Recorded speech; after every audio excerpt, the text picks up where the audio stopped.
여러분 안녕하십니까? 또다시 만나 뵙게 돼서 반갑습니다. 삼육대학교 개교 115주년 해외 선교 대회, 이 특별한 선교 포럼의 시간에 참여하신 여러분들을 진심으로 환영합니다. 이 시간을 위해서 잠시 기도하시겠습니다. 사랑의 아버지 하나님 감사합니다. 주님께서 이 지구성으로 선교사로 이 땅에 오셨던 것처럼 또 우리 교회를 이 땅에 세우시고 또 저희들을 통하여 주님의 귀한 복음을 전파하시기 위해 저희를 선교 현장으로 불러넣으신 것 참으로 감사합니다. 오늘 이 시간에 그 선교를 실행함에 있어서 우리가 어떻게 효율적으로, 효과적으로, 이론적으로 적용해야 할지를 이 시간 함께 나누게 될 때에 주께서 우리에게 주시는 그 풍성한 지혜를 함께 경험할 수 있도록 인도하여 주시옵소서. 처음부터 끝날까지 함께하여 주시기를 예수님의 이름으로 기도합니다. 아멘. 이 특별한 시간에는 세 분의 학자들을 모시고 선교와 관련한 이론과 실제적인 내용들을 함께 다루게 되겠는데요. 특별한 시간을 통해서 우리의 선교에 특별한 적용이 있고 또 실천이 있는 귀한 시간이 되었으면 좋겠습니다. 오늘 이 특별한 시간에 저희들이 모신 세 분의 강사들을 먼저 소개해 드리겠습니다. 첫 번째는 이국헌 교수님이십니다. 삼육대학교 역사신학을 전공하신 신학과 교수님이시죠. 우리 이국헌 교수님께서는 오늘 이 시간에 한국 재림교 역사에 있어서 우리 재림교의 틀을 놓기 위해서 해외에서 이곳에 선교사로 오신 많은 분들 가운데 선교사 부부의 생애를 연구하셨는데요. 오늘 이 시간에 특별히 왕거린 선교사 부부의 이야기를 통해서 우리 교회에 또 이 한국 재림교에 준 의미들을 함께 생각해 보시도록 하겠습니다. 두 번째는 정혜선 목사님이십니다. 현재는 동중한 앞에 원주 하늘숲교회에서 목회하고 계신데요. 정 목사님은 이미 대만에서 PMM 선교사로 봉사하신 경험이 있으시고 그리고 선교사 경험 이후에는 미국의 앤드루스 대학교에서 선교학 박사과정 PhD를 수료하셨습니다. 오늘 이 시간에 특별히 준비하신 주제는 문화적 우월감을 넘어선 하나님의 선교. 아마도 목사님의 선교 경험과 그것을 바탕으로 한 이론들이 함께 어우러져 있을 것으로 생각되는데요. 여러분 기대하셔도 좋겠습니다. 이제 세 번째로 함께 모시게 될 강사분을 소개해 드리자면 최경천 교수님이십니다. 최경천 교수님은 삼육대학교 신학과에서 학생들을 가르치시는데요. 선교신학을 전공하셨습니다. 우리 최경천 교수님께서는 재림교회 선교적 리더십의 과제와 도전, 집중해서 분산으로 이런 제목으로 특별히 연구한 내용을 발표해 주시겠습니다. 이 세 분 소개해드린 순서대로 발표하실 때에 여러분들께서 특별한 도움이 되시고 또 여러분들 각자의 선교 현장에서 귀한 적용이 있게 되시기를 진심으로 바랍니다. 여러분 특별한 시간 기대하시기 바랍니다. 저는 오늘 한국재림교회 선교사 부부의 사역에 대한 역사적 연구라는 제목으로 강의를 진행하도록 하겠습니다. 특별히 오늘은 왕거린 부부의 사역을 중심으로 강의가 진행됩니다. 그 이유는 좀 잠시 후에 설명해 드리도록 하겠습니다. 한국재림교회는 지금까지 약 120여 년의 역사를 지내오고 있습니다. 이 기간 동안에 한국에 약 120명의 선교사들이 파송이 되어서 한국 재림교회 사역에 초석을 놓았던 역사를 우리는 경험을 하게 됩니다. 100년이 훨씬 지난 지금에 와서 우리는 또 전 세계적으로 100명 이상의 선교사를 파송하는 그런 나라가 되었습니다. 잘 알고 계시는 것처럼 전 세계적으로 미국 다음으로 해외 선교사를 많이 파송한 국가가 한국인데 우리 재림교회 역시 마찬가지입니다. 한국 재림교회는 지난 100여 년 동안 약 120명의 선교사들을 받아서 그 선교사들의 활동으로 교회가 성장했고 이제는 100명 이상의 선교사들을 해외로 파송하는 그런 나라 국가가 되었던 것입니다. 이런 역사적인 시점에서 우리가 한국 재림교회의 역사와 그리고 또 세계 선교에 대한 의미를 돌아보기 위해서 한국 재림교회 역사에서 선교사들의 사역이 어떻게 이루어졌는지를 살펴보는 것은 나름대로 의미가 있을 거라 생각을 합니다. 특별히 오늘 제가 왕거린 부부를 중심으로서 왕거린 선교사 부부를 중심으로 해서 강의를 준비한 이유가 있습니다. 왜냐하면 지금까지 한국 재림교회에 파송된 선교사, 활동한 선교사들은 약 120명 된다고 말씀을 드렸는데 그 120명 중에서 약 20년 이상 사역을 하신 분들은 10명 내외 정도가 됩니다. 그리고 30년 이상 선교사로서 활동을 하신 분이 2분이 계시는데 그 중에 한 분이 서울위생병원의 원장을 역임하셨던 조지 루 박사, 우리가 보통 류재한 박사라고 알고 있는 바로 그 조지 루 박사가 32년 동안 선교 활동을 했고요. 그리고 오늘 제가 소개해드리는 이 왕거린 부부가, 특별히 이제 왕거린 부부 중에서 부인이었던 왕대하 여사, 보통 이제 우리가 테오도라 왕거린이라고 영어 이름은 테오도라 왕거린이고 한국 명칭은 왕대하 여사로 지칭되는데 이 왕대하 여사가 36년 동안 한국 재림교회를 위해서 봉사를 하셨습니다. 가장 오래 봉사하신 분이죠. 한국 재림교회 역사상 최장수 선교사로 활동하신 분이 바로 이 왕대하 여사이십니다. 이 왕대하 여사는 결혼 직후에 그의 남편인 왕아시 목사님과 함께 한국에 들어와서 총 36년 동안 선교 사역을 진행을 했습니다. 1909년 10월에 들어와서 1952년에 미국으로 돌아가실 때까지 사역을 하셨던 것을 우리가 이제 다루어 보도록 하겠습니다. 왕아시 목사님으로 불려지는 루푸스 왕거린은 1883년에 미국 위스콘주 밀워키에서 출생을 하셨고요. 1900년에 17세의 나이가 되었을 때에 재림신앙을 받아들입니다. 사실 1900년도는 세계 재림교회가 전 세계적으로 확장하는 매우 중요한 시점에 있었던 그런 시기입니다. 특별히 대청의 지도자들이 해외 선교사들, 유능한 목회자들을 해외 선교사로 파송하는 그런 시기에 있었습니다. 그래서 전 세계적으로 재림교회 복음이 들어가는 많은 지역들에 선교사들이 파송이 되었고, 그리고 각 지역에서 재림신앙을 믿는 그런 신앙인들이 많이 발생을 했는데, 바로 루푸스 왕거린 왕아시 목사님도 1900년대 17살 때 신앙을 받아들이게 됩니다. 그의 부인이 될 왕대하 여사, 그러니까 테오도라 왕거린도 1900년에 12살의 나이로 재림신앙을 받아들입니다. 왕대하 여사는 1888년에 미국 미주리주 세인트루이스에서 출생을 하셨습니다. 그리고 12세가 되던 해에 재림신앙을 받아들였는데 그 1900년에 그의 어머니가 신앙을 받아들였습니다. 루푸스 왕거린 왕아시 목사님도 역시 어머님이 재림신앙을 받아들이면서 재림교회에 입교한 그런 사례가 되고요. 이 테오도라 왕거린 왕대하 여사도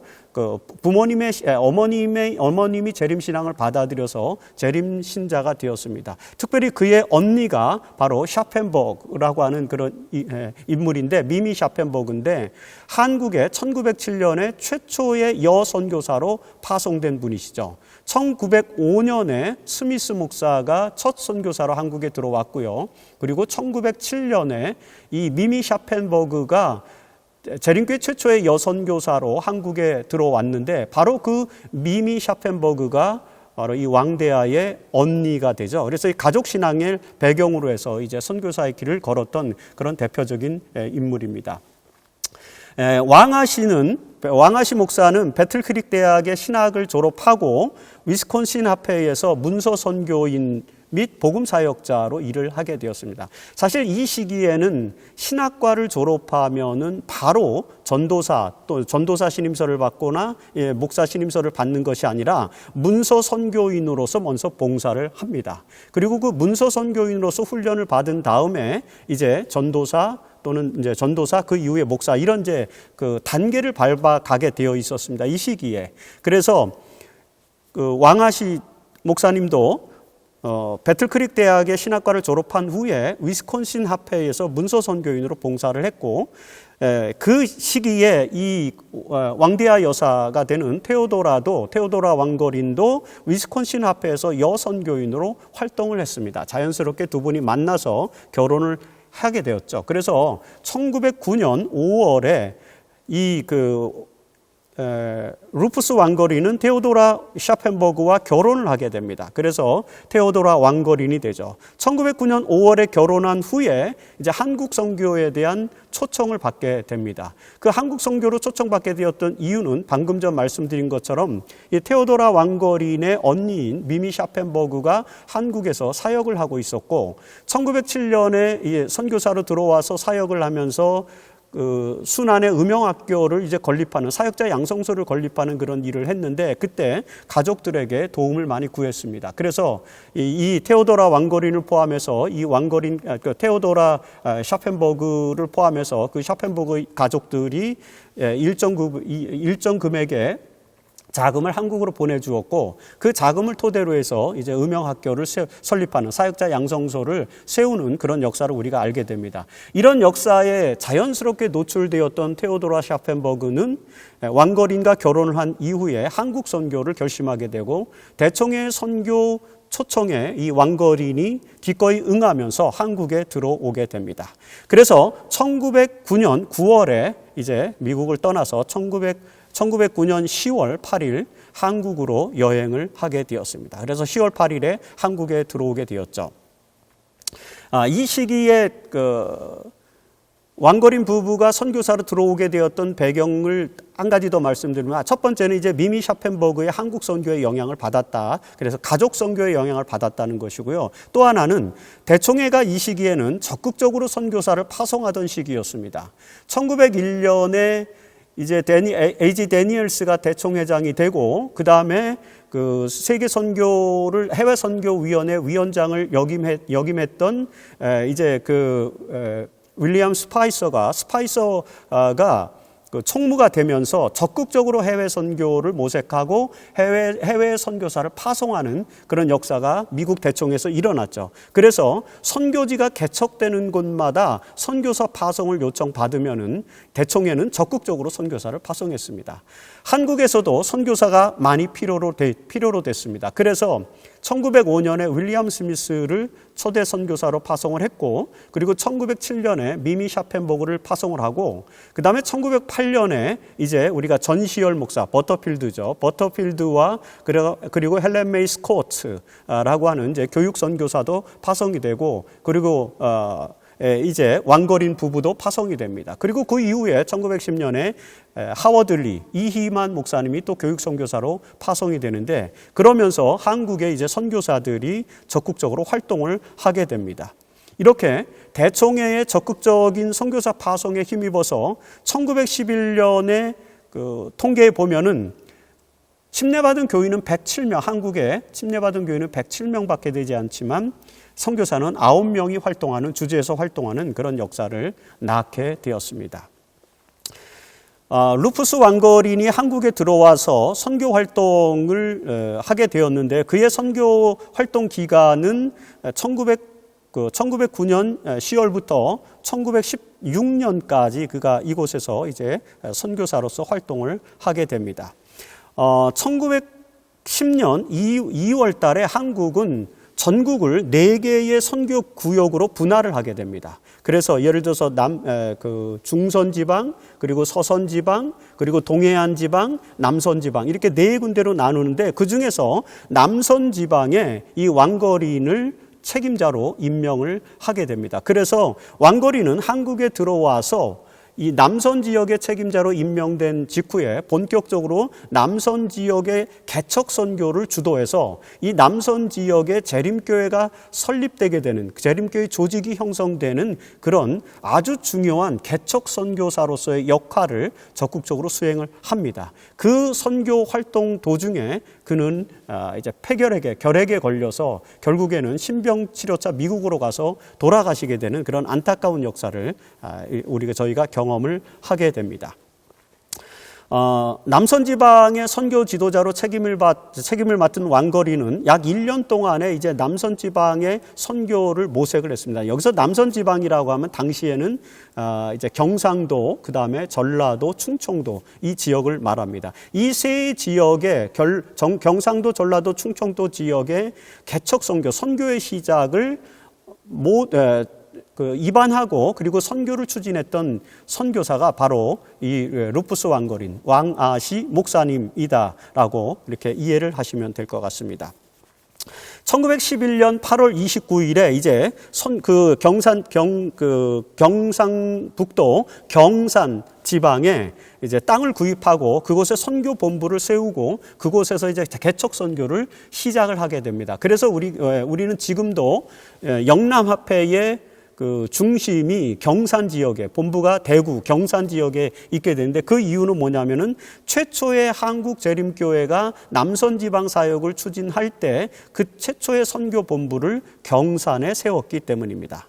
경산의 본부 부지를 대총회 지원 자금을 가지고 이제 땅을 구입한 이후에 1911년 8월 29일에 이 왕거린 목사는 그의 부인 테오도라 왕거린과 함께, 그리고 한국의 이제 젊은 지도자들 김규혁, 안전훈, 김서경, 이명신과 같은 그런 지도자들과 함께 이제 경산으로 내려가서 그곳에서 개척 선교를 하게 됩니다. 그 개척 선교를 하면서 이제 계속해서 전도회를 했고요. 그 전도회를 통해서 모인 교인들을 통해서 안식일 학교를 조직한 다음에 1912년 5월에 30명의 교인들을 중심으로 해서 경산교회를 조직하면서 남선 지방 최초의 교회가 이제 만들어지게 됩니다. 그래서 경산교회가 조직을 하게 됩니다. 이 경산교회를 조직하기 위해서 1912년 3월부터 5주간 경산에서 전도회를 5주 동안 개최를 했습니다. 이 전도회에는 이제 순환 클리닉, 순환병원의 원장이었던 러셀, 노설 의사라고 말하는데, 이 러셀 의사와 그의 부인이 직접 경산까지 내려와서 건강전도회들을 통해서 그리고 무료 진료를 하게 됩니다. 그러면서 이제 결심자들을 모으고 그 결심자들과 기존의 신자들을 합해서 30명이 경산교회를 조직하게 된 것이죠. 경산교회를 조직하고 그 다음에 대구 그리고 김천, 부산 이런 곳에서도 계속해서 개척 선교, 개척 전도회를 추진하면서 교회를 세우게 됩니다. 1912년 11월에는 대구 남문에서 한 달 동안 전도회를 했고요. 1913년 9월에는 대구 집회소에서 또 한 달간 집회를 하게 됩니다. 이렇게 해서 이제 경상도 지방에 그 복음을 전하고, 그 다음에 충청도와 전라도에도 이제 거점을 문서 선교인들에 의해서 재림신앙을 받아들이는 사람들이 등장하자 그곳에 선교 거점을 세우기 위해서 이 왕아시 목사는 이제 그 지역으로 한국인 지도자들을 파송을 하게 됩니다. 그래서 1910년 11월에는 김천에 김규혁을 파송했고요. 1912년에는 대구에 이근옥, 정기창, 이성희를 파견하고 또 공주에도 최건주를 파견을 하게 됩니다. 1913년에는 안전훈을 동래에 파견하고 김서경을 부산진 구포에 파견을 하게 됩니다. 그리고 1914년 강경에 김규혁을 파견하고, 그리고 이진우를 진천으로, 그리고 이근옥을 김제로, 그리고 김서경을 나주로 이렇게 파견을 합니다. 이렇게 해서 충청도 지역과 전라도 지역, 경상도 지역, 이 지역에 이제 한국인 본방인 지도자들이 파송이 되고 그곳에서 구원을 받은 교인들과 더불어서 이제 안식일 학교를 조직하면서 이 남선 지방에 교회를 개척하게 되는데, 바로 이 역사적인 작업을 이 루푸스 왕거린 왕아시 목사님이 하시게 됩니다. 하지만 이렇게 활발하게 지역의 개척 선교, 남선 지방의 개척 선교를 추진하던 이 왕아시 목사님은 1914년에 이제 경산에서 조금 떨어진 곳에서 추운 겨울에 침례식을 거행을 했는데, 그 침례식을 하고 난 다음에 이제 감기에 걸려서 굉장히 고생을 하게 됩니다. 그래서 러셀의 지도를 받아서 치료도 받고 계속했지만 병세가 호전되지 않아서 1915년에 이제 연세 세브란스에서 진료를 받았는데 최종적으로 결핵 판정을 받게 됩니다. 어쨌든 그 과정에서 1915년 5월에 상해에서 아시아지회 총회가 개최되었는데, 그 총회에서 왕아시 목사님은 안수를 받게 돼서 이제 안수 목사로 심호를 하게 됩니다. 하지만 그 기간이 그렇게 오래되지 못하죠. 결국에는 1916년에 결핵이 심해져서 미국에 신병치료차 건너갔다가 1917년에 미국에서 이제 콜로라도에서 요양 생활을 하다가 1년 만에 그곳에서 돌아가시게 되죠. 그리고 이 왕아시 목사님이 미국으로 돌아가기 한 달 전에 한국에서 낳은 셋째 딸, 한국에서 딸을 셋을 낳았는데 어린 셋째 딸이 또 질병에 걸려서 죽게 되는 그런 비운을 경험하기도 합니다. 스미스 목사님의 어린 딸과 아들이 죽었고요. 그 다음에 오버그 목사님의 또 어린 딸도 죽었고, 그리고 왕아시 목사님의 어린 딸도 죽는 그런 아픈 역사가 또 한국 선교의 역사에서 있었습니다. 이렇게 가족을 잃는 슬픔에도 불구하고 의지를 굴복하지 아니하고 이 지역 개척 선교를 위해서 헌신하던 왕아시 목사님의 삶은 우리 한국 재림교회 역사, 특별히 남선 지방의 선교 역사에서 매우 중요한 역할, 중요한 일익을 담당했던 분이다라는 사실을 우리가 기억해야 될 것입니다. 더 놀라운 것은 그의 부인 이 테오도라 왕거린의 생애죠.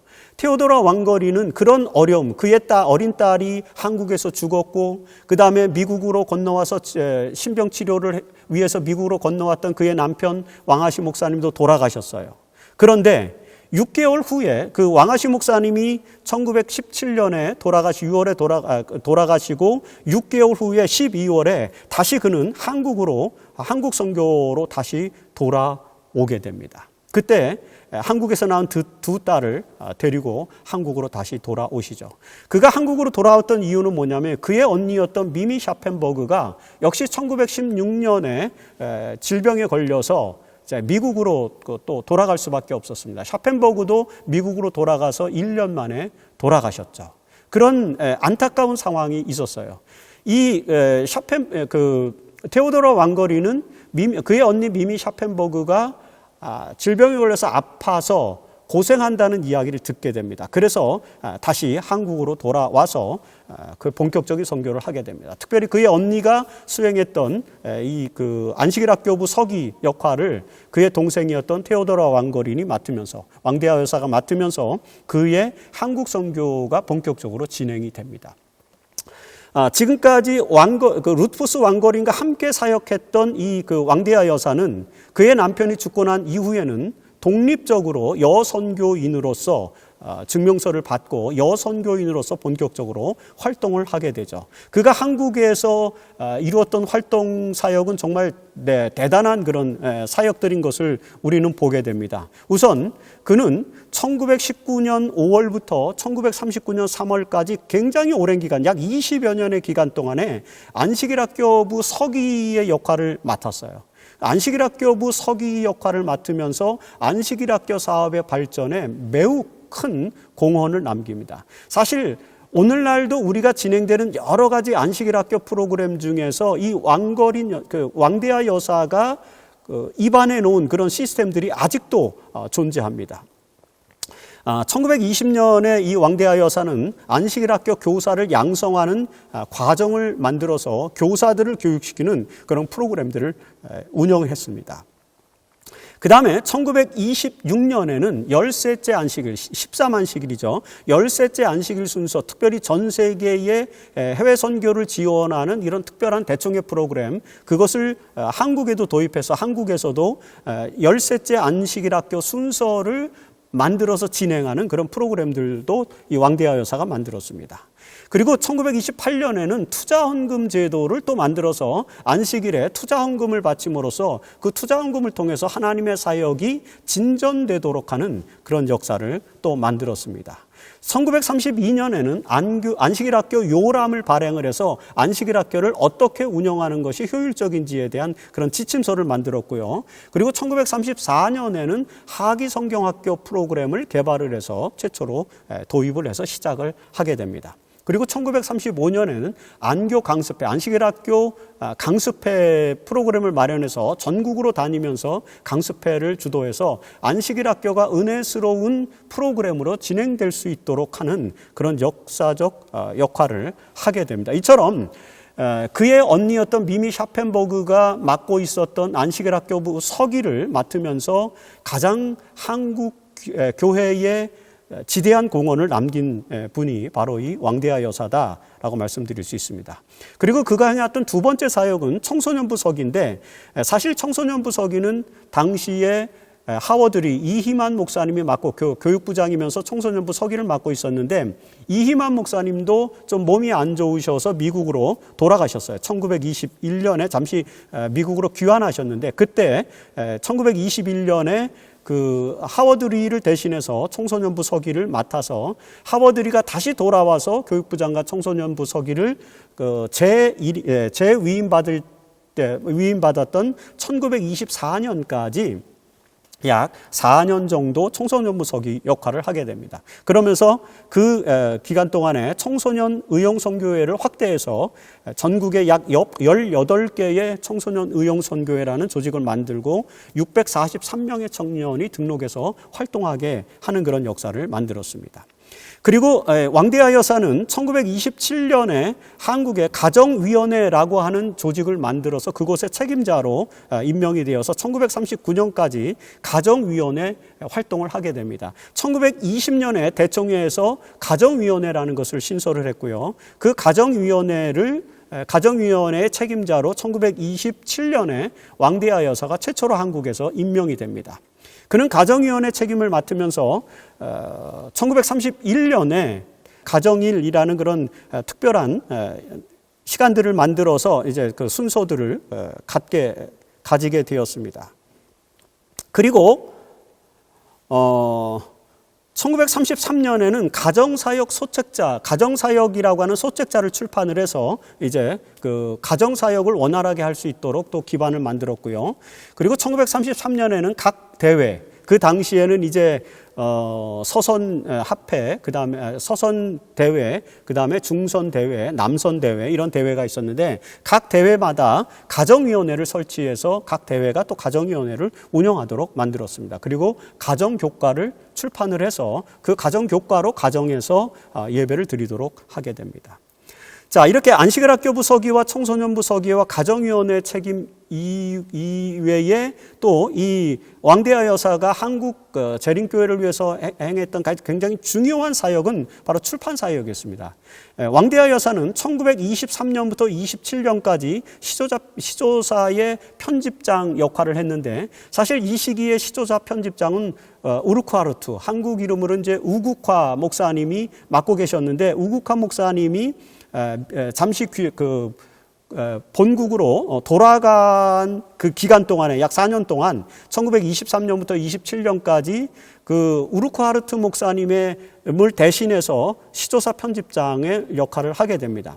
그리고 우르쿠아르트가 다시 돌아와서 이제 그 출판사역 시조사 편집장을 잠시 멈췄다가 1931년에 우르쿠아르트 목사가 이제 한국 조선합회장에 임명되면서 다시 시조사 편집장을 맡아서 1939년까지 시조사 편집장을 맡게 됩니다. 이 시조사 편집장을 맡으면서 왕대 여사가 굉장히 중요한 사역을 했는데 무엇이냐면은 그가 한국에 오래 머물러 있었기 때문에 한국어를 굉장히 잘했어요. 그래서 각종 서적들을 한국어로 발행했을 뿐만 아니라 이제는 예언의 선물, 화이트부인의 저서들을 또 한국말로 번역하는 그런 작업들을 해서 출간을 하게 됩니다. 이렇게 화이트부인의 서적들을 번역해서 출간하는 작업들을 왕대하 여사가 시조사 편집장을 맡으면서 본격적으로 하게 됩니다.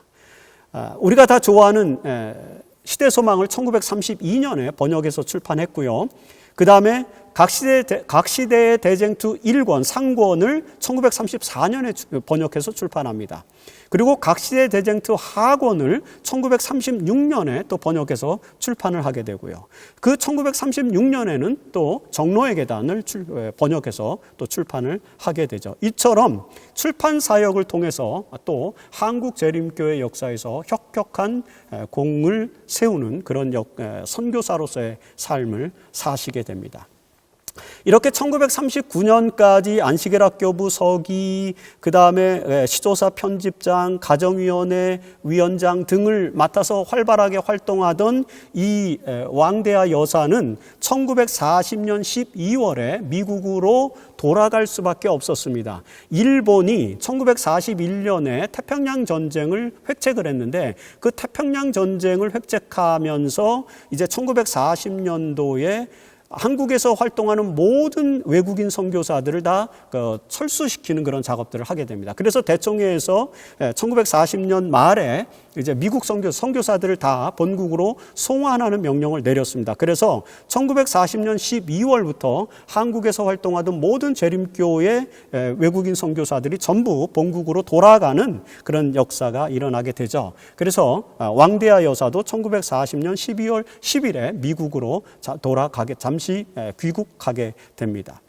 그 이후에 이제 1945년에 해방이 되고 해방된 이후에 1946년부터 다시 선교사들이 한국으로 돌아왔는데 왕대하 여사도 1947년 6월 26일에 다시 한국으로 귀환해서 시조사 편집장을 맡아서 다시 활동을 하게 됩니다. 그러면서 1947년 10월에 시조를 재발행하고 그 다음에 48년에는 예언의 등불을 또 출간을 하고 49년에는 찬미가를 출판하는 등 왕성하게 또 출판 사역에 참여를 하게 됩니다. 그러면서 이 시기에 1948년 1월부터 왕대하 여사가 한국 재림교회를 위해서 중요한 프로그램을 또 하나 이제 런칭을 시켰는데 그것이 뭐냐면은 바로 성경통신학교입니다. 그가 이제 본국으로 돌아간 다음에 미국에 있을 동안에 미국에서 성경통신학교가 굉장히 유용한 선교적 수단이 된다고 하는 사실을 발견하게 됩니다. 그래서 만일에 그가 한국에 다시 돌아오면은 이 사역을 한국에서도 시작해야 되겠다고 생각했던 왕대하 여사는 미국에 있는 동안에 틈틈이 바로 성경통신학교 교재를 한국어로 번역을 하기 시작했어요. 그리고 그 번역을 한 것을 이제 1947년에 한국에 돌아왔을 때에 이제 번역한 자료를 출판을 해서 한국에서 성경통신학교 사업을 본격적으로 추진을 하게 되었죠. 그것이 1948년 1월부터입니다. 이처럼 정말 많은 영역에서 이 왕대하 여사는 이제 평범한 여선교인에 불과했지만 그가 여선교사로서 이 선교지에서 어떻게 하면 재림교회 기별을 확대하고 재림교회를 든든하게 기반을 세울 수 있을까를 고민하면서 기도하면서 한국인들과 어울려서 적극적으로 선교 활동을 펼치면서 이렇게 많은 역할을 하셨다는 것입니다. 이런 선교사들의 역할이 집중이 되어서 오늘날 한국 재림교회가 이만큼 발전했다라는 사실을 우리는 기억을 해야 될 것입니다. 1950년 6월에 한국전쟁이 발발을 했고요. 할 수 없이 한국에 있던 선교사들은 잠시 일본으로 옮기게 되었죠. 이 1950년 6월에 일본으로 잠시 피난한 선교사들, 특별히 왕대하 여사는 그곳에서 한국의 출판 사역을 멈출 수가 없었기 때문에 계속해서 한국의 출판, 가정교과라든지 이런 것들을 요코하마에서 이제 출간해서 한국으로 이제 보내는 그런 일들을 하게 됩니다. 그리고 일손이 딸려서 한국에서 같이 활동하던 이제 한국인 사역자들을 또 요코하마로 직접 불러다가 어려운 그런 수속 끝에 여권 수속, 그다음 비자 수속을 이 류재한 박사의 도움으로 원활하게 무사히 마쳐서 그들이 이제 요코하마에 가서 왕대하 여사와 함께 이 출판 사역을 담당을 하게 됩니다. 이렇게 출판 사역까지 담당을 하다가 한국에 돌아올 날을 기다렸지만 그 선교사들이 한국으로 본격적으로 귀국하게 되는 것은 1952년 한국 전쟁이 소강 상태에 접어들면서 이제 정전협정이 맺어지는 그런 과정 속에서 정전협정이 논의되는 과정 속에서 한국으로 귀환하는데 안타깝게도 왕대하 여사는 1952년에 정년을 맞이하게 됩니다. 그래서 은퇴와 더불어서 한국으로 돌아오지 못하고 미국으로 이제 돌아가게 됩니다. 그 미국에서 말년에 생애를 하시다가 왕대하 여사는 1978년에 이제 미국에서 돌아가셨습니다. 이렇게 1909년 10월에 한국에 와서 1952년 6월에 미국으로 돌아가기까지, 그리고 1940년부터 47년까지의 그 간극을 빼면 총 36년 동안 왕대하 여사는 그의 남편 왕아시 목사님의 생애를 포함해서 한국에서 선교사 부부로서 한국 재림교회가 기반을 놓는 그런 중요한 역할을 하셨던 분입니다. 왕거린 선교사 부부의 사역의 의의를 세 가지만 정리하고 마치도록 하겠습니다. 첫 번째는 왕거린 선교사 부부의 사역의 의의는, 첫 번째, 가족적 배경으로 선교사 활동에 참여하여 고난 중에서도 선교사로서의 삶을 포기하지 않은 대표적인 선교사에게 표본이 되었다. 그의 언니 미미 샤펜버그의 영향으로 한국에 왔습니다. 하워드 리 목사님도 그의 누이였던 헬렌 메이 스코트가 한국에서 교육선교사로 활동을 했기 때문에 그녀의 초청을 받아서 한국에 돌아왔고, 그 하워드 리의 자녀들, 제임스 리, 그 다음에 도널드 리, 이 분들이 다 한국에서 선교사로 활동을 한 가장 대표적인 선교사 가족이죠. 그래서 우리가 다음 섹션에서는 또 필요하다면은 한국 재림교회 역사에서 선교사 가족의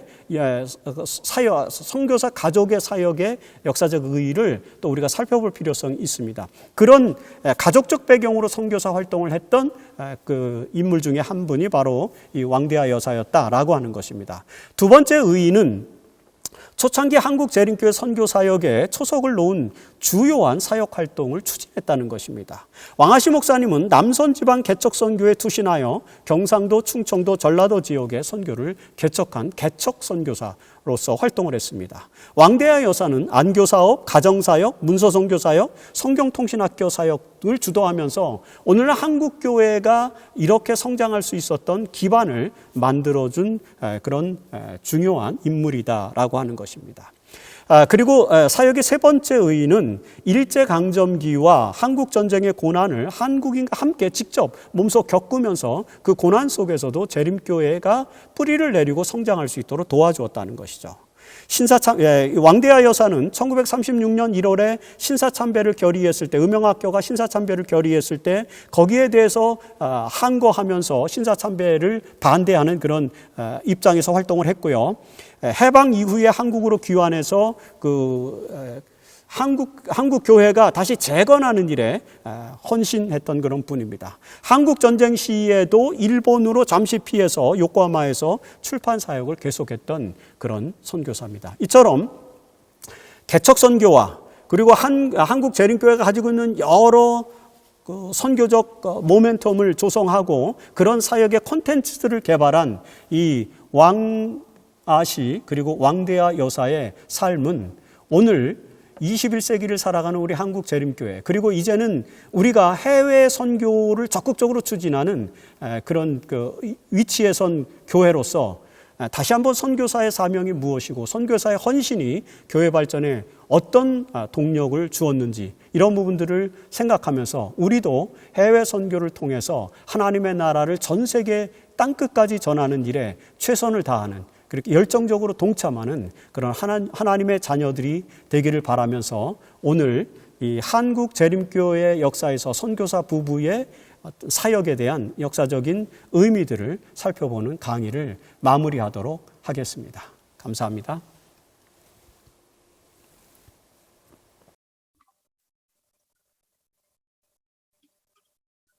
안녕하십니까. 발표를 맡은 원주 하늘숲교회 정혜석입니다. 제가 발표할 제목은 문화적 우월주의를 넘어서는 선교입니다. 기독교 전파의 독특성은 이슬람과 같이 지리적 거점을 중심으로 맴돌면서 확산되어 가는 대신에 문화적 또 국경을 넘는 그런 열정적인 선교사들의 열정을 따라 전파되어 왔다는 것입니다. 이 때문에 타문화 사역과 그리고 문화 우월주의 사이에는 긴장이 발생합니다. 왜냐하면 타문화와 접촉할 때에는 문화 우월주의가 자연스럽게 발생하게 되고, 그런데 만약 그것이 발생한다면 선교에는 치명적인 영향을 미치기 때문입니다. 이런 일은 역사적으로 많이 벌어졌습니다. 특별히 서구 선교사들 사이에서 그런 일이 일어났는데, 서구 선교사들은 식민지 정복과 복음 전파를 같이 진행하면서 그들은 동일시 하는 일을 했습니다. 그래서 기독교는 복음을 빙자하여 자신들의 문화를 전파했다는 비판을 직면하게 되는 것이죠.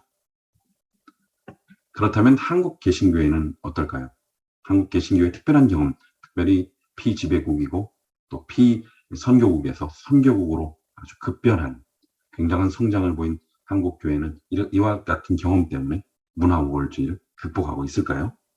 안타깝게도 많은 보고들은 한국 선교에 대하여 새로운 식민지배, 제국주의 선교와 같다라는 이런 극단적인 표현들로서 설명하고 있습니다. 아시아인을 통한 아시아인의 선교의 한 축을 맡고 있다고 칭찬을 받은 재림교회는 문화 우월주의와 관계가 없습니까? 이 연구의 목적은 문화적 우월주의를 극복하는 선교적 모델을 제시하는 데 있습니다. 그래서 먼저는 문화 우월주의가 선교 현장에 미친 문제점들에 대해서 특별히 한국 개신교의 선교 활동들을 근거로 살펴볼 것이고요. 그리고 두 번째로 세 가지 이 대안으로서의 모델을 제시하려고 합니다. 첫 번째 문제점은 문화 우월주의가 선교 초기 선교 사업에 장애가 된다는 데 있습니다. 선교사가 타 문화에 들어가게 될 때에 첫 번째로 겪는 문화 충돌인데, 그때 이 문화 충격에서 대부분의 사람들이 자문화 중심주의적인 사고를 하게 됩니다. 자신의 문화가 다른 사람들의 문화보다 좋고 또 우수하다고 생각하는 그런 경향이죠. 문제는 이런 자문화 중심적인 사고가 모든 사람들에게 있고 상호적으로 작용한다는 것입니다. 예를 들면 한국 사람들은 중국 사람들에 대하여 경제적으로 우월하다고 생각하지만 중국 사람들은 한국 사람들에 대하여 문화적으로 우월하다고 생각합니다. 일본 사람들은 자신들이 아시아 전체를 선도하는 그런 문화국이라고 생각하지만 한국 사람들이나 중국 사람들은 우리가 그들의 문화적 스승이라고 자부심을 느낍니다. 때문에 선교사가 자문화 중심적인 문화 우월감을 가지게 되고 또 특별히 이런 것이 애국심과 같이 혼합되게 될 때는 선교사와 선교제 사람들 사이에 불화와 충돌을 일으키고 선교는 장애를 입습니다. 한 번은 선교 공부를 하기 전에 그 선교 공부하러 오신 분이 새로운 일본 차를 구입한 것에 대해서 이야기를 했습니다. 저는 왜 한국 차를 고려하지 않았냐고 말을 했고, 그러면서 둘 사이에 어떤 차가 더 좋은지 논쟁이 붙었습니다. 그렇게 논쟁을 벌인 다음에 선교 공부가 잘 되지 않았습니다. 여기에 더하여 선교사는 필연적으로 가르치는 자라는 인식이 있는데 이것은 우월적 태도로서 선교 사업에 장애가 됩니다. 이렇게 이야기합니다. 가르치는 자로서의 우리의 우월적 태도는 사람들로 하여금 우리 자신을 받아들이기 힘들게 하고 우리가 전하는 복음을 수용할 수 없게 한다. 이상하게 여기겠지만 우리가 선생으로서가 아닌 사람들이 속한 사회 학생으로서 그들에게 배우려고 할 때 복음을 전할 의미 있는 기회를 훨씬 더 많이 갖게 됩니다. 이것은 정확하게 제 경험입니다. 물론 이 폴 히볼트라는 유명한 선교 인류학자가 한 말인데, 제가 처음에 선교지에 갔을 때 도착한 첫날부터 선교사로서 내가 할 일은 가르치고 도와주고 봉사하고 나눠지는 일이라고 그렇게 생각했습니다. 그런 강박관념이 계속 있었습니다. 그런데 실제로는 제가 거기서 어린 아이들도 할 수 있는 일을 할 수 없었습니다. 말을 못했고요. 어디서 무엇이 있는지 전혀 알지 못했습니다. 거기서 어떻게 도울 수가 없었습니다. 한국에서 나름대로 가지고 있었던 역할이 있었는데 거기서 그런 역할이 아무것도 작용하지 않게 됐을 때 굉장한 무력감을 느꼈습니다. 동시에 제가 발견한 것은 상당한 우월적 태도가 저에게 있었다는 것이죠. 가르치는 자로서, 도와주는 자로서 할 수 없이 모든 것을 내려놓고 사람들에게 도움을 청했습니다. 그랬더니 사람들이 기다렸다는 듯이 저를 도와주기 시작했습니다. 저는 그들에게 묻고 도움을 받은 것밖에 없는데 그들은 오히려 그들의 마음의 문을 열고 종교에 대해서 묻고 신앙에 대해서 묻고 때로 성경 공부를 시작할 수 있는 계기가 되었습니다. 왜냐하면 모든 사람들은 자기 문화에 대한 자부심을 가지고 있기 때문에 그것에 대해서 물을 때 우리가 그들을 신뢰한다고 여긴다는 것입니다. 그렇게 하여 오히려 복음의 문이 열리는 것이죠. 우월적인 태도는 닫지만 가르치는 자가 아니라 배우는 학생으로 갈 때 아무 의심이 없이 받아들일 수 있는 계기가 되는 것입니다. 그렇다고 한다면 필리핀에 가서 따갈로그가 아닌 영어만을 고집하는 한국 선교사들에 대해서 그들은 어떻게 이야기할까요? 그들은 말하기를 한국 선교사들은 식민주의적 생각을 버리지 못했다고 평가하는 것입니다. 우리가 문화우월적 태도를 가진다면 초기 선교사하고 큰 장애를 얻는 것입니다. 두 번째, 문화우월주의는 상황화를 어렵게 만듭니다. 상황화는 무엇입니까? 결코 변하지 아니하는 하나님의 말씀을 계속 변화하는 세상 속에 적절하게 살아있는 하나님의 말씀으로 그 상황 속에서 사람들이 받아들일 수 있도록 하는 것입니다. 그래서 스캇 모로우는 만약 상황화가 없다면 사람들은 마음에 감동해서 기인된 그리스도를 만나지 못하게 될 것이고 하나님을 믿는 믿음은 그들에게 낯선 이방인의 것이 될 것이라고 말을 하고 있습니다. 그런데 문화우월주의적 태도는 이 상황을 가로막는다는 것이죠. 이렇게 말합니다. 인류학자가 어떤 미국인들은 하나님이 특별한 방법으로 자신들을 축복하셨다고 믿고 자신들은 특별히 축복된 백성이라고 생각한다. 이런 새로운 식민사상, 이런 문화적 우월감은 자기 문화를 매우 특별하다고 생각하게 하게 됩니다. 이렇게 되면 그들은 복음을 선교지에서 상황화하려는 노력을 만들지 않습니다. 왜냐하면 그것은 특별한 하나님께서 주신 자신들의 문화이기 때문에 그들의 문화를 자신들의 문화로, 그것이 미국 문화로 혹은 서구 문화로 바꾸려고 한다는 것이죠. 그래서 그들이 인도에 갔건 인도네시아에 갔건 태국이나 한국이나 일본을 갔건 간에 누구라도 그들을 미국의 문화로 바꾸려고 그렇게 노력합니다. 이것이 바로 현대 기독교 선교의 실패 중에 하나였습니다. 문화와 복음을 동일시하는 것입니다. 그런데 똑같은 일이 한국 선교사들에게 일어났습니다. 한국 선교사들은 한국적인 것, 한국인의 열성, 한국인은 가장 큰 교회를 가지고 있고 최고의 부흥을 일으킨 교회고 열심히 특심하고 그래서 탁월한 민족이라고 탁월한 헌신을 하는 민족이라고 그렇게 자부심을 느끼고 있습니다. 그렇기 때문에 그곳에 있는 사람들을 한국의 모양으로, 한국인의 하는 모양으로, 한국인의 전도로, 한국 스타일의 교회로 만들려고 하지 우리의 복음을 그들의 삶 속에서 살아나도록 하는 게 실패하고 있던 것입니다.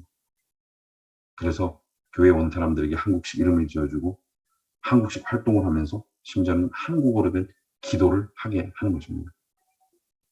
제가 교육을 받을 때 지도부에 있는 분들이 말을 했습니다. 너희들은 한국 사람들이다. 절대로 그곳 사람들의 정신을 담지 말고 한국 사람들의 정신과 기상으로 가고 심지어는 그 사람들과 어울리지도 마라. 이렇게 이야기를 했습니다. 그 사람들이랑 어울려서 물이 흐려지지 않도록 해라. 결과는 무엇입니까? 사람들이 저희가 있는 교회를 항상 한국교회라고 했습니다. 제일 마음이 부담이 되는 것입니다. 저희는 교회를 그 땅에 심기 위해서 갔는데 그들은 한국인이 시작한 교회도 아니고 한국 목사가 있는 교회도 아니고 아예 한국교회라고 한 것입니다. 상황화에 실패한 모범적인 일입니다. 문화우월주의는 자기 것이 옳다고 생각하는 것은 결국 그곳에 맞는, 그곳에 살아있는 복음을 심지 못하게 되는 것이죠. 세 번째는 문화우월주의가 토착화를 방해합니다. 문화우월적 태도는 그 태도 자체가 불순한 선교 동기를 양산한다고 베르카일이 선교적 동기에서 얘기합니다. 모든 선교적 동기에 아주 나쁜 동기가 있는데 그 세 가지가 다 여기에 속합니다. 문화적 태도, 제국주의적 태도, 상업적 태도로 다 이곳에서 출발하게 되는 것이죠. 순수한 토착화 작업이 이곳에서는 이루어질 수가 없습니다. 안타깝게도 가장 좋은 예는 한국 선교에서 들 수 있습니다. 한국 선교가 가장 왕성했던 것은 1990년대, 80년대 후반부터인데 한국 선교를 이끈 두 가지 동력은 경제 성장과 교회 성장이었습니다. 이것을 막스 웨버는 프로테스탄트 자본주의의 논리로 연결시키면서 번영신학이 태동하게 되었죠. 그렇기 때문에 이것은 한국인들의 굉장한 자부심이 되었습니다. 하나님을 신실히 섬긴 결과였습니다. 그런데 그때쯤에 한국교회는 둔화되기 시작했습니다. 정체성이, 성장이 둔화되기 시작한 것이죠. 그런 면에서 해외 선교는 절호의 기회였습니다. 선교사들을 해외로 보내고 선교사들로부터 보고되는 교회 개척 소식을 들음으로써 교인들은 다시 한번 충성심을 발휘할 수 있었습니다. 그리고 교회 해외 선교를 개척하는 이런 교회들은 선교에 참여하고 있다는 그런 이유로 사회적 평판과 위신까지 얻는 그런 것을 덤으로 얻는 그런 게 되었기 때문에 선교사를 막 보내기 시작하는 거죠.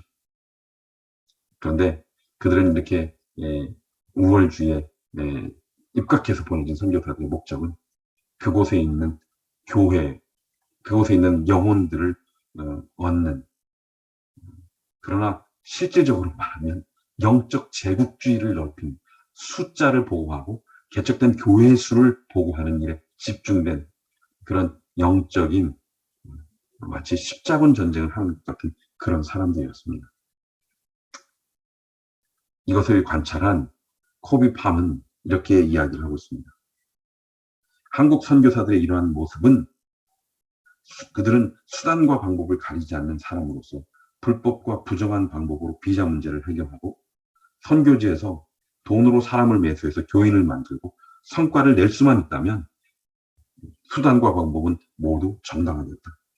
그들의 목적은 오직 짧은 기간 내에 성과를 내어서 모국교회에 보고하는 일이었다. 그들은 선교지의 상황과 문화에 대해서 배우지 못했습니다. 언어도 서툴렀습니다. 그럼에도 불구하고 그들이 오직 하는 일은 수단과 방법을 가리지 않고 모국교회에 보고할 숫자였습니다. 그래서 코비 펌은 그가 이렇게 말하기를, 이곳에 참여한 선교사들도 알고 보면 불쌍한 희생양이다. 그런 이 모국으로 붙어져 있는 이런 한국 선교사 시스템의 희생양이라고 말을 했습니다. 당연히 그들은 이 소위 말하는 토착화의 이 삼자 원리, 자치나 자전이나 이 자립을 할 수 있도록 보내진 것이 아니라 오직 모국교회 보고를 위한, 말씀드린 것처럼 마치 준비되지 않은 소년 십자군 사람들처럼 오직 자신들의 내적으로는 영적 자만심, 그리고 외적으로는 숫자 증가를 위한 영적 제국 건설을 위해서 보내진 사람들처럼 그렇게 일할 수밖에 없었습니다. 토착화는 되지 않았죠. 이런 안타까운 일들이 우리 선교 현장에 문화적 우월주의 때문에 발생하고 있었던 것입니다. 그것이 지금도 있습니다. 자, 그렇다면 어떻게 우리가 대안들을 찾을 수 있을까요? 첫 번째는 회심 모델입니다.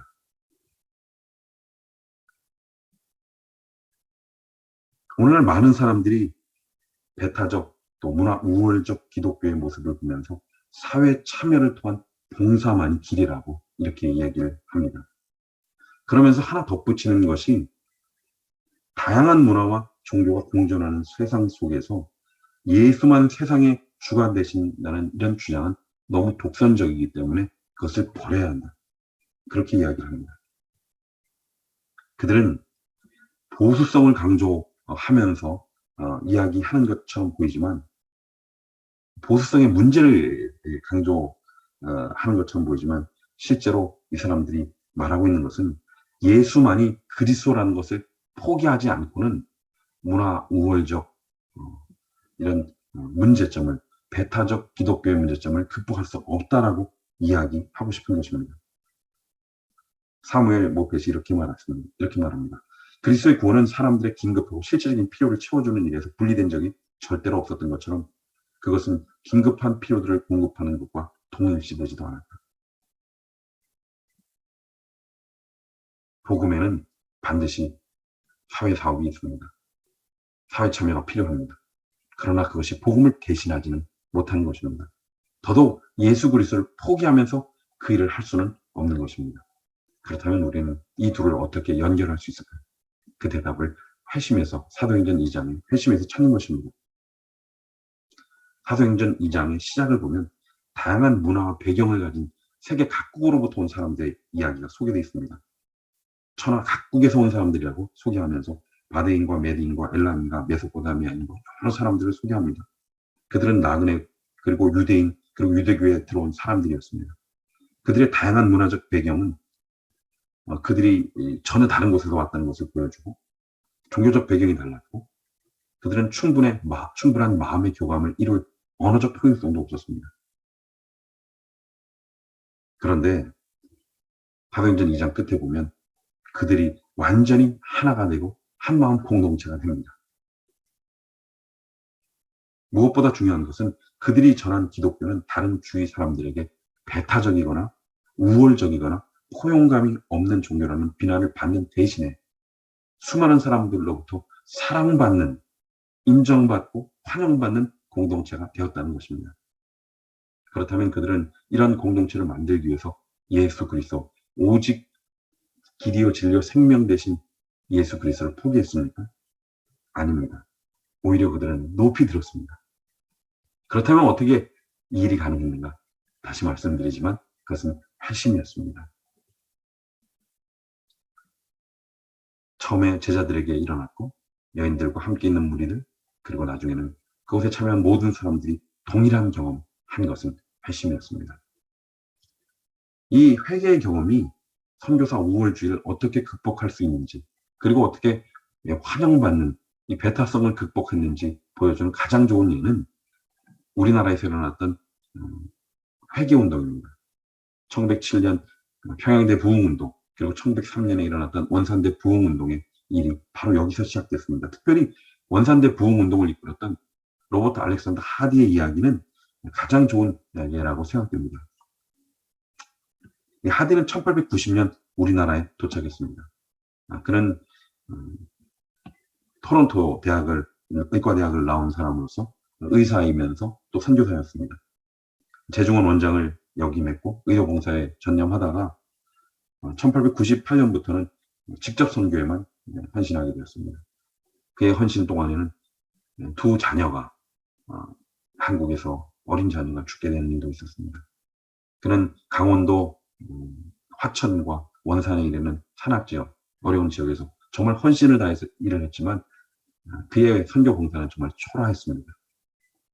그는 그 많은 문제들이 대부분 한국 사람들, 열등한 한국 사람들의 문제라고 생각했습니다. 왜냐하면 한국 사람들은 사기치고 술 먹고 노름하고 그러면서 선교사를 따라다니면서 이익만 얻지 진정한 회심은 경험하지 못하는 그런 표리부동한 사람들이었기 때문에 그랬습니다. 그래서 알렉산더 하디는 제명도 하고 영구적으로 교회에 못 오게 하고 아주 벌도 많이 줬습니다.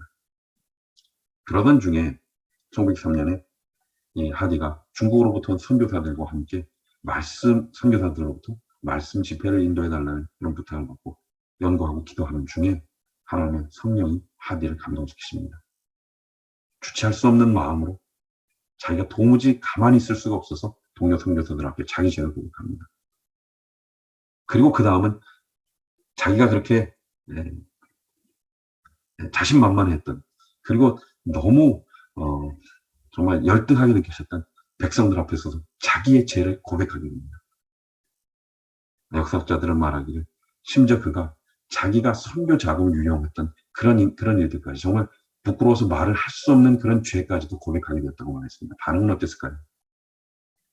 모든 사람들이 같이 울었습니다. 회개했습니다. 가족과 화해했습니다.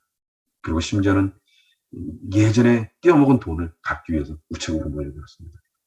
사람들이 그 돈을 돌려주려는 사람들도 우체국을 가득 차게 되었습니다. 그리고 그것은 1907년에 평양 대부운동이 불씨가 되었습니다. 아시는 것처럼 이 개신운동은 상황을 가능하게 했습니다.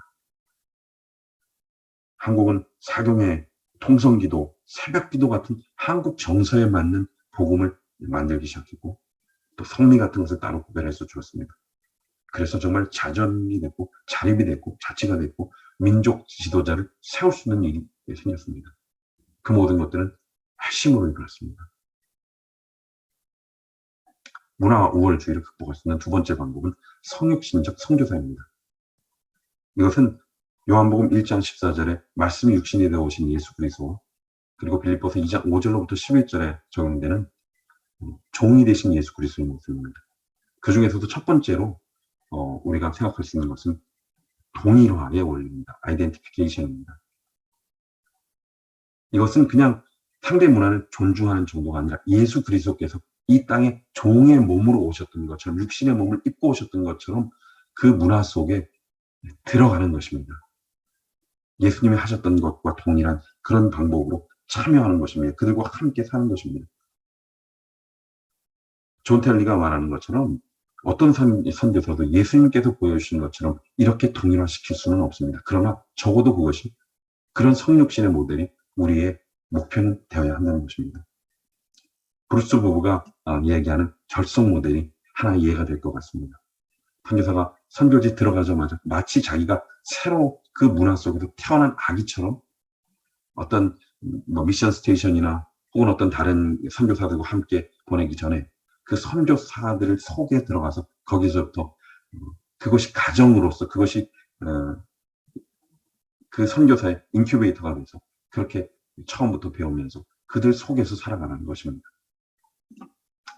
두 번째 선교사의 모델은 자발적 포기의 종으로서의 성육신적 선교사입니다. 빌립보서 2장 5절부터 11절에 보면 바울은 예수님의 성육신의 모습을 묘사하면서 그가 사용할 수 있었던, 하나님께서 가지고 계셨던 직위와 직함이 무엇인지, 하늘에서 가지고 있었던 그 하나님께서, 예수님께서 사용할 수 있었던 직위와 직함이 무엇인지를 실제로 소개하면서, 그러나 예수님께서 이 땅에서 그것을 내려놓으시고 이 땅에서 실제로 가지셨던 그의 직위와 직함이 무엇인지를 소개합니다. 당연히 그것은 종의 모습이었습니다. 예수님께서는 하나님과 동등됨을 갖지 아니하시고 그 우월성과 힘과 지위를 내려놓으시고 사용할 수 있었지만 그것을 포기하시고 종이 되신 것입니다. 선교 사업에 참여하는 많은 주체들이 있으며 각자의 역할들이 있습니다. 불행하게도 종종 힘과 지위로 작동합니다. 더 큰 경제적 지원을 가진 동역자는 받는 동역자와 수직적 의존 관계를 갖도록 강제되며 이런 역학관계는 불가피하게 경제적 자원으로 수혜자가 될 수밖에 없는 그런 의존 관계를 형성하고 이 사이에서 많은 사람들이 모욕감과 상실감을 당하게 됩니다. 특별히 한국의 수직 계급 문화 사회 속에서는 더 이런 일이 생기게 됩니다. 때로 선교사들이 느끼는 것은 모든 이 선교의 정점은 기관의 맨 위에 있는 사람이나 이거는 모든 선교 사업은 단지 이 기관의 미래를 위해서 존재하는 것과 같은 그런 느낌을 받죠. 사도행전 15장에서는 그런 것들을 내려놓는 이야기를 하고 있습니다. 특별히 스탠리 그린은 사도행전 15장의 예루살렘 총회의 결론에 대해서 이야기하면서 이렇게 얘기합니다. 유대의 지도자들은 새로운 교회가 가야 할 길을 가도록 하기 위해 자신들의 특권을 포기하였다. 진정한 성육신적 선교사는 무엇입니까? 자발적으로 자기가 가지고 있는 그 힘과 권한을 내려놓는 것입니다. 세 번째는 시중드는 종으로서의 성육신적 선교사입니다. 예수께서는 인자가 온 데서 섬기려 하러 오셨다고 말씀하셨습니다. 섬기는 종으로 이야기하고 계십니다. 이 섬기는 종에 대한 예수님의 사역과 말씀은 신약 성경 내내, 성경 전체에 걸쳐서 일관된 분명한 원칙입니다. 그것이 일관된 원칙이라면 우리는 이것을 돈의 사용에도 사용해야 할 것입니다. 왜냐하면 돈은 종으로서 섬김의 모습을 깨뜨리는 가장 중대한 원인을 제공하기 때문에 그렇습니다. 폴 히버트는 이렇게 이야기합니다. 오늘날 민족주의의 확장으로 인해 타문화에 대한 인식이 달라졌으며 선교사의 사역은 성육신적이어야 한다는 것에 대한 주의가 늘어나고 있는 가운데 식민지 시대의 장벽과 차별은 사라져가고 있다. 그러나 너무나 자주 그것들은 우리가 찾아내서 제거해야 하는 형태로 여전히 뿌리 깊이 남아있다. 예컨대 선교사들의 권위주의는 더 이상 사라져 없어졌지만 그들은 종종 해외로부터 들어오는 자금을 좌지우지한다. 이것은 그들에게 보이지 않는 엄청난 힘을 준다. 공공연한 식민지적 형태는 사라졌으나 새로운 형태의 감추어진 것들이 자금과 정보를 조종하는 형태로 나타나고 있다.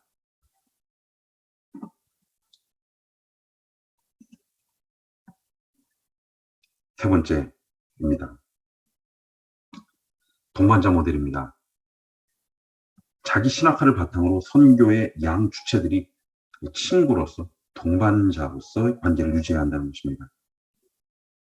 서구의 문화 우월주의는 서구 기독교인들이야말로 자신들이 성경을 표준화할 수 있는 독점권을 가진 것처럼 그렇게 생각해 왔습니다. 그러나 이것은 만인 제사장직에 대한 거역일 뿐만 아니라 복음의 역사를 종교개혁 이전으로 돌리는 일이죠. 왜 우리는 이 성경을 함께 연구하고 이해하는 일에 동반자적인 자세가 필요합니까? 그것은 시대적 요구이기 때문에 그렇습니다. 두 번째, 왜 우리는 동반자 모델이 필요합니까? 다양한 문화와 관점을 통해서만 하나님의 품성이 드러나기 때문에 그렇습니다. 여기 브라운선이 얘기하는 이야기 조금만 읽어보면 그의 이야기, 여기서 인류의 보편적 결속은 창조주의 공급자이신 하나님께서 정해진 일반적인 응답으로서가 아니라 예수 그리스도의 삶과 죽음과 부활의 이야기에 계시된 하나님의 단일 비전에 대한 인류의 다양한 응답에 의해 나타난다고 이야기합니다. 다시 말하면 하나님의 품성과 아름다우심은 한 문화를 통해서만은 이해하는데 너무나 한계가 있다는 것입니다. 여기 밑에 피터스도 비슷한 이야기를 합니다. 실제로 하나님의 나라의 풍요로움을 가져오는 것은 서구인들뿐만 아니라 동양인들, 아프리카인들, 남반구의 여러 사람들이 함께 이루어왔다는 것이죠. 다시 말하면 그런 역할이 없이는 하나님의 아름다우심을 제대로 이해할 수 없다는 것입니다. 또 우리가 이렇게 하는 이유는 우리 스스로 문화적 편견에 가려서 성경을 제대로 이해하지 못하는 부분들이 있기 때문에 그렇습니다. 그러나 다른 사람의 다른 문화적 관점에서는 우리의 문제를 제대로 이해해 줄 수 있습니다. 문제가 무엇인지 알 수 있습니다. 그러므로 서로 보호를 받고 함께 이루어서 더 넓은 하나님의 뜻을 이해할 수 있습니다. 함께 성경을 연구하고 이해하고 그곳에 있는 사람들을 존중하면서 함께 하나로서 하나님의 일을 이루어가는 파트너십이 지금 필요한 것입니다. 결론입니다. 기독교 복음 확장에 결정적 기여를 해왔던 교차문화 사역이 국가 간 이동이 자유롭지 못한 코로나 상황하에서 급격히 위축되고 있습니다. 선교사 수혜 감소, 재정 지원 감소, 출입국의 어려움 등으로 인하여 더 어려운 상황이 되고 있는 것이죠. 어려운 상황에서도 한류와 같은 특별한 혜택도 있습니다. 그러나 이런 모든 것들은 기회이자 위기입니다. 자랑스러운 한국인, 남은 무리, 이런 것들이 좋은 것들이지만 자칫하면 우월감을 주고 승리주의에 빠지게 합니다. 그래서 어려운 선교 현장을 더욱 어렵게 할 수도 있습니다. 우리는 회개한 죄인으로, 참된 종으로, 그리고 따뜻한 친구로 이 어려움을 극복하고 이 긴 터널을 잘 지나갈 수 있을 것입니다. 감사합니다. 네, 여러분 안녕하십니까? 오늘 이 시간에 제가 맡은 이 발표 주제는 지금 우리 한국재림교회가 그동안 역사를 통해서 볼 때에 엄청난 이제 발전과 성장을 이루어 왔지만 최근 몇십 년 동안 교회 성장이 멈춰버린 것처럼 느껴지는 그런 그 문제에 저희 모두가 봉착해 있습니다. 이런 차제에 세계 선교 대회를 통해서 이 지역 교회가 이 해외 선교에 대하여 또 외방 선교에 대하여 관심을 갖도록 하는 이 중요한 기회를 갖게 되었는데요. 이 시점에 제가 여러분과 함께 나눌 내용은 역사적으로 성경적으로 교회가 역동성을 회복하기 위해서 반드시 인식해야 될 두 가지 조직의 공존 또는 협력에 대한 이야기를 나누려고 합니다. 자, 이 내용은 이제 발표된 내용 가운데에서 나타나겠지만 교단 중심의 선교와 그리고 개별적인 독립 선교 단체들이 함께 공존하고 있는 현재 교회의 모습인데요. 이 부분에 대하여 혹자 어떤 분들은 이 지역 교회나 교단이 선교 활동을 주도하고 이 개별적 독립적 선교 단체들의 활동이 강해지는 것을 다소 부담스러워하는 분들이 있는 것 같아요. 그래서 저는 이제 개인적으로 이 연구를 통해서 두 가지 조직이 소위 교단 또는 회중교회 중심, 회중 중심으로 하는 교회 조직과 선교 조직이 늘 같이 함께 있을 때에 교회가 매우 역동적인 모습으로 선교를 했다는 사실을 함께 나눔으로써 오늘 우리가 어떻게 교회가 한국 재림교회가 다시 활발한 선교를 제기할 수 있을까라고 하는 이 문제의식에서 이야기를 나누도록 하겠습니다. 이미 말씀드린 것처럼 한국 재림교회가 세계 선교를 활성화하도록 하기 위해서 어떤 생각들을 좀 가져야 할까? 아시는 것처럼 1500년부터 1800년 사이에 개신교 개혁 기간 동안의 선교적 과업은 매우 미미했습니다. 가톨릭 선교는 중앙아메리카, 남아메리카, 그리고 일본, 인디아, 또 중국 등등을 이제 선교하면서 펼쳐나가는 동안에 왜 과거 300년 동안 개신교 선교가 활발하지 못했을까? 그리고 다시 19세기에 들어서서 이 개신교 선교가 다시 활발하게 된 데에는 어떤 결정적인 변화가 있을까라고 하는 문제의식에서 쓰여진 글들이 많이 있습니다.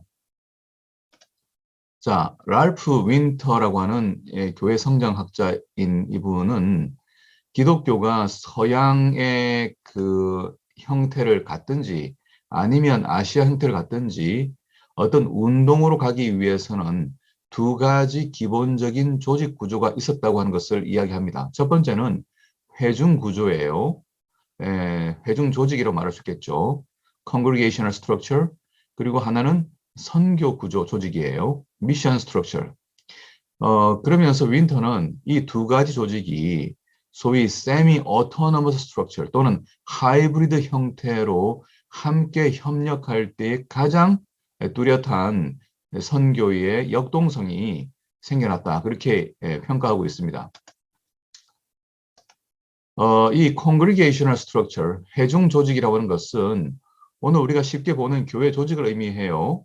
이 조직에는 그리스도인들의 공동체로 존재하고 있고요. 나이와 성별과 지위와 상관없이 모인 개방된 오늘 교회의 모습입니다. 자, 이 초대 교회가 가지고 있었던 강력한 성장 원인은 이 교회가 가지고 있었던, 교회 조직이 가지고 있었던 무한한 포용성이 있었죠. 헬라인이든 아니면은 아프리카 사람이든 피부색과 상관없이 모든 사람이 유대인이 될 필요가 없이 기독교 신앙, 예수 복음을 들을 수 있었고 참여할 수가 있었어요. 이게 이제 당시 사회에는 이 배제와 배타가 이 계급 구조 속에서 또는 이 민족 정신에 의해서 로마 또는 이 헬라 철학, 헬라 문화가 주도하는 사회 속에 소외받는 이 사람들이 많이 있었지만 교회에 들어오면 모든 사람이 다 수용되고 또 초대받고 환영받는 그런 장소가 되었습니다. 그렇게 함으로써 기독교회가 섬기는 하나님은 만유를 지으신 창조주 하나님이시고 온 인류의 하나님이라고 하는 것이 이제 드러나게 된 것이죠. 자, 이렇게 회중교회 조직이 이제 설립되어 갑니다. 그런가 하면 아시는 것처럼 이제 바울의 선교단이 사도행전을 중심으로 이 기독교 초기의 선교 모습에 매우 주된 이 특징을 만들고 있죠. 헌신되고 경험 있는 일꾼들이 회중 구조 속에 구성원으로 되어 있는 것을 그냥 구성원으로 있는 것을 넘어서서 다시 성령의 이끄심으로 새롭게 결심하여 외방으로 나가는 선교사로 나가는 그 조직들이 이제 바울의 선교단의 특징이죠. 그래서 사도행전 13장에는 성령께서 바울과 바나바가 초문화 선교 여행을 떠나도록 인정하는 역사가 기록되어 있어요. 자, 때때로 교회 역사는 누가 이제 확장시키냐면은 교회 조직으로 되어 있는 교단이라든지 어떤 회중 단체가 아니라 회중으로 있는 조직이 아니라 어떤 개인들이 성령의 역사에 의하여 외방 선교를 떠나도록 감동하실 때에 그 감동에 반응한 사람들에 의하여 이루어진 것을 많이 알게 되죠. 우리가 아브라함 라루라고 하는 사람도 알게 되는데, 뭐 이분의 이 이야기를 아시잖아요.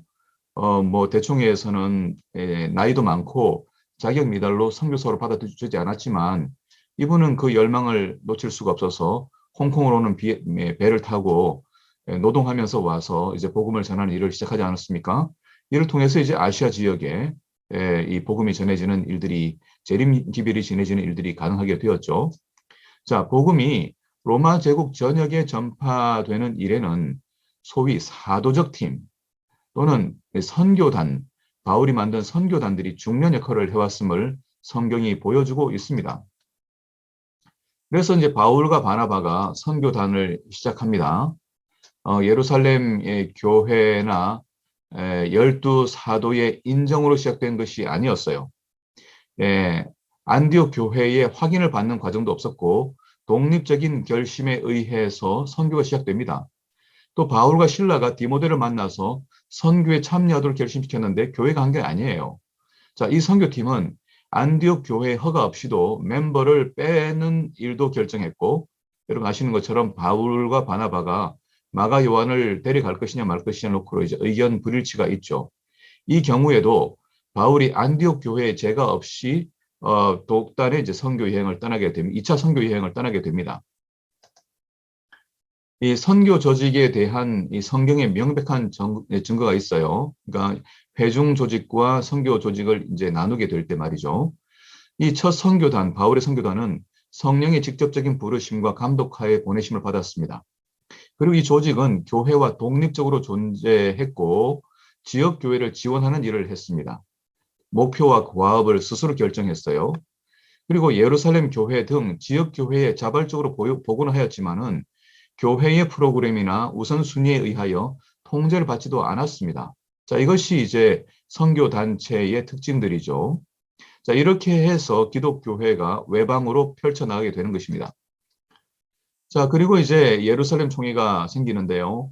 바울의 사도적 선교팀의 활동의 결과로 생긴 많은 그리스도인들이 그들이 가지고 있었던 이방인들의 문화를 그대로 가지고 이제 교회로 들어오게 된 것이죠. 그때 유대인 신자들은 스탠다드를 낮춘다는 이유로 문제를 삼았습니다. 긴장이 발생된 것이죠. 사도들이 살아있는 동안은 이 두 조직 사이의 긴장이 해소되도록 도울 수가 있었습니다. 하지만 이 시간이 지나면서 이 선교 조직의 역할들보다는 회중교회, 조직되어 있는 교구교회의 역할이 더 커지게 되는 것이 역사를 통해 드러납니다.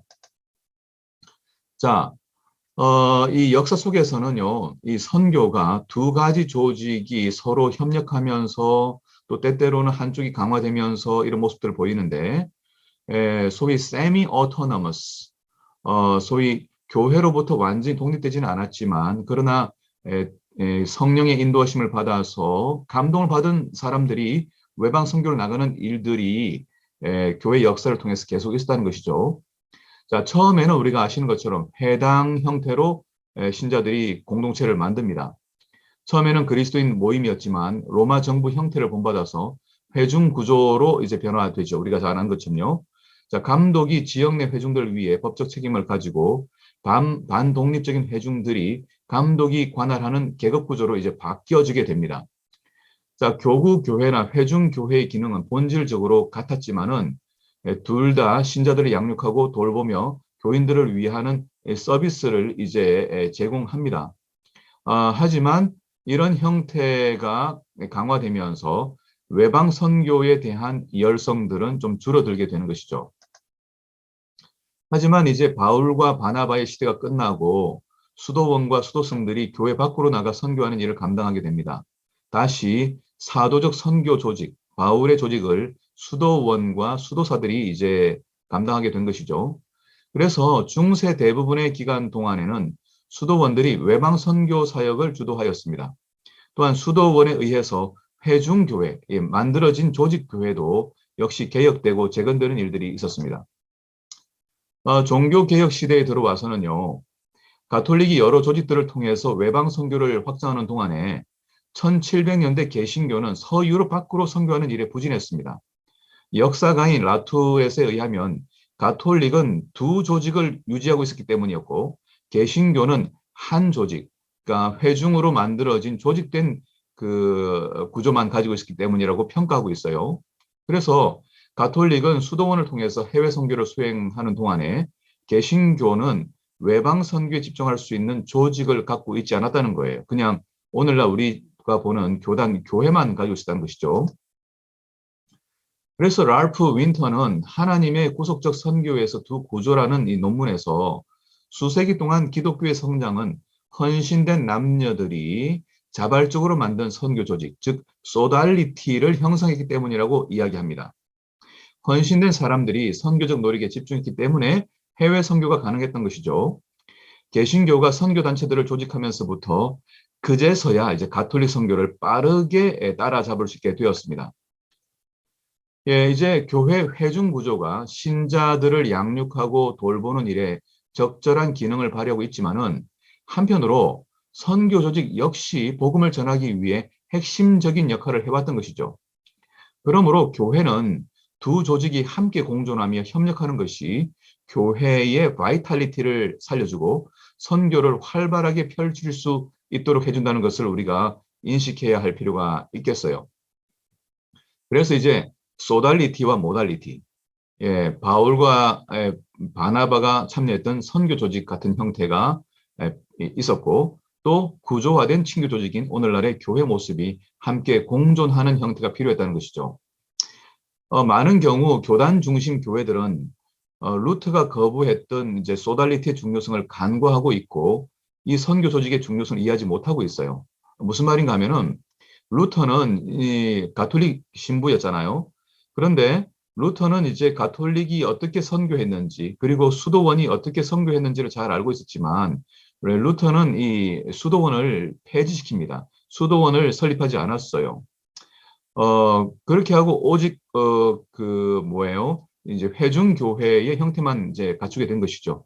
그렇게 됨으로써 약 150년 동안 루터 이후의 교회들은 거의 외방 선교를 하지 못했던 것이 현실이었습니다. 제임교회 우리 앤드루스 대학의 선교 교수이시고 저희 은사님이신 또 브루스 바우어는 당신의 박사학위 논문에서 지난 50년 동안, 이제 1980년대에 쓴 거니까요. 그 당시에 주로 재림교회가 회중 구조에 의하여, 아까 얘기했던 모달리티 구조에 의하여 움직였다고 평가하면서 반자율적 선교위원회, 그러니까 반자율적이라는 게 이제 세미 오토노머스한 것이죠. 자율적이면서도 교회와 비전을 공유하는 그런 선교 단체들이 보드가 설립되어야 된다고 주장했어요. 그리고 세계 선교에 신자들이 참여할 수 있도록 독려했던 1900년대 초반에 다니엘스와 스파이스 대총회장을 주목합니다. 대총회가 자발적으로 움직이던 선교 조직들을 부서화하게 되면서부터 선교 조직을 잃어버리게 되었는데요. 당시에 있던 외방 선교단은 대총회 위원회에 흡수되었습니다. 그 스파이스와 이제 다니엘스가 치리하던 약 31년간의 기간 동안에 교회는 1900년대 당시까지 약 60개의 나라에 재림 기별이 들어갔는데 이 두 대총회장이 재임하는 기간 동안 약 30년 동안 다시 70개의 나라에 복음이 전파되는 그런 이제 성과가 있었어요. 그 이유는 두 대총회장이 외방 선교에 굉장히 열성이 있었기 때문이기도 하고 또 당시에는 그 자발적인 선교 단체들이 그 대총회 안에 조직화되지 않고 별도로 독립적으로 있었기 때문이었거든요.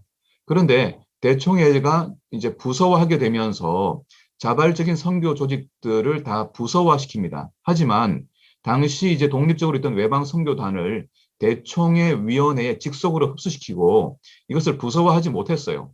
자, 이때부터 회중 조직들은 외방 선교에 대한 비전을 잃어버리고 조직을 유지하는 일이 주된 교회의 사업이 되고 말았습니다. 그래서 바우어는 반자율 선교 조직이 교회에 절대적으로 필요하다고 주장하는 것이죠. 제가 이제 미국 앤드루스 대학에 있는 왕그린 컬렉션을 이제 살펴보면서 느낀 것은 한국재림교회는 주로 이제 회중 조직에 의하여 설립되고 성장했음을 이제 확인하게 되죠.